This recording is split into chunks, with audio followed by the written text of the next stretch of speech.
শকুনি, সিংহ ও শূকর। এক বনে এক সিংহ ছিল। সেই বনে অন্যান্য প্রাণীরাও সুখে বসবাস করত। গ্রীষ্মকাল এলো, প্রচণ্ড গরম পড়ল। চারিদিকে কোথাও জল নেই। জঙ্গলের গাছপালারা সব শুকিয়ে যেতে লাগল। কোথাও কোথাও মাটি ফেটে চৌচির হয়ে গেল। আকাশে মেঘের ছিটেফোঁটা নেই, চারিদিকে গরম হাওয়া বইছিল। বনের প্রাণীরা খাবার জলের সন্ধানে চারিদিকে ছড়িয়ে পড়ল। জঙ্গল থেকে বেশ খানিকটা দূরে একটা ছোট্ট ঝর্ণা ছিল। একটি শূকর একদিন সেই ঝর্ণাটির সন্ধান পেল। অতএব তৃষ্ণার্ত শূকরটি মহা আনন্দে সেই ছোট্ট ঝর্ণার দিকে এগোতে থাকল।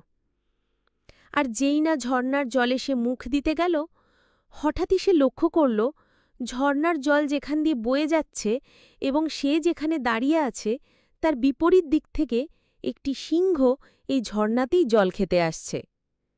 ক্রমে সে আরও কাছে এলো। সিংহের খুব রাগ হল। সে হল বনের রাজা। তার আগে শূকরটা জল খাবে? কিছুতেই না। তাকে সে কিছুতেই এই ঝর্ণার জল খেতে দেবে না।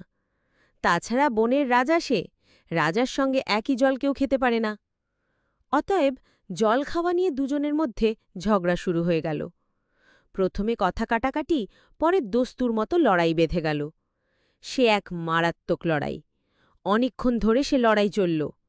কেউই কাউকে হারাতে পারছিল না। তবে লড়াই করতে করতে দুজনেই হাঁফিয়ে পড়ছিল। তাই একটু হাঁপ ছেড়ে নিতে গিয়ে উভয়ে লক্ষ্য করল যে কোন ফাঁকে এক শকুনি তাদের থেকে একটু দূরে বসে অপেক্ষা করছে কে আগে মরে। মরলেই তার মাংস খাবে। এই দেখে সিংহ আর শূকর একটু থমকে গেল। শকুনির পেটে যাওয়ার চেয়ে ঝগড়া বন্ধ করাই ভালো। ঝগড়া করে আমাদের কোনো পক্ষেরই কোনো লাভ হবে না, মাঝখান থেকে শকুনের লাভ হবে। তারা একটু থেমে কি যেন ভাবতে লাগল। শকুনিকে দেখে ওদের দুজনেরই মনে শুভবুদ্ধির উদয় হল। তারা স্থির করল আর নয়।